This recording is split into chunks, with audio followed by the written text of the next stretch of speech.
తెలంగాణ ప్రజల కోసంగా తప్ప ఈ గడీలలో ప్రజల్ని నిర్బంధించాలనుకునే వాళ్ళ కోసం నేను పాట రాయను, పాట పాడను.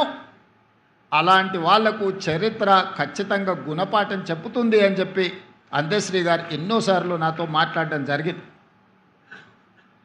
ఆనాడు ఏ విధంగా ఎట్లయినా సరే 600 అటు సూర్యుడు ఇటు మొలిసినా సరే ఈసారి ఎన్నికల్లో గడీలను బద్దలు కొట్టాలి. ఆ గడీలను బద్దలు కొట్టాలంటే తెలంగాణ సమాజంలో ఉన్న యువకులు పిరంగులై పేలాలి అని ఆలోచనతోని నేను అందశ్రీ గారిని కలవాలనుకున్నా. అందరు రాజకీయ నాయకుల్లాగానే మాట మాట్లాడితే మాట తర్వాత మర్చిపోతారన్న అనుమానంతో అందశ్రీ గారు నన్ను బహిరంగంగా కలవడానికి కూడా ఒకసారి ఇష్టపడలే. నేను చెప్పిన ఒకసారి కలవడం వల్ల మీ అనుమానాలైనా తొలగిపోవచ్చు, నా అవగాహన అయినా పెరగవచ్చు. కలవడం ద్వారా తెలంగాణ సమాజానికి మేలే జరుగుతుంది తప్ప ఎవరికి అన్యాయం జరగదని నమ్మకం, విశ్వాసం, భరోసా అందశ్రీ గారికి కల్పిస్తే ఒక మిత్రుడి ఇంటిలో అందశ్రీ గారు కలిసిండ్రు. 10 నిమిషాలు ఉంటా, అంతకు మించి నేను ఉండను అని ఆనాడు అందశ్రీ గారు అన్నారు.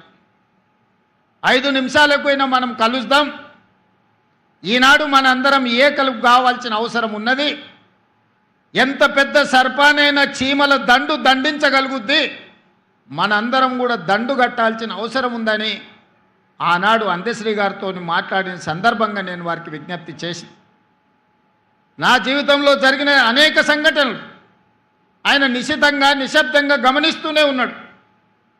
ఆ రోజు వారు నాతో అన్నాడు. తర్వాత నా కుటుంబాన్ని కలవనికి వచ్చినప్పుడు నా కుటుంబ సభ్యులతో తన ఆవేదనను వెలిబుచ్చిండు. బిడ్డ, నేను చూస్తూనే ఉన్నా నిశ్శబ్దంగా, రాడా ఎవడన్నా ఈ దుర్మార్గుణ్ణి నేల కూల్చడానికి అని ఆ రోజు నేను అనుకున్నా. ఈరోజు నా రేవంతుడు నాకు ఆ నమ్మకం కలిగించిన, అందుకే నీ ఇంటి గడప తొక్కినా అని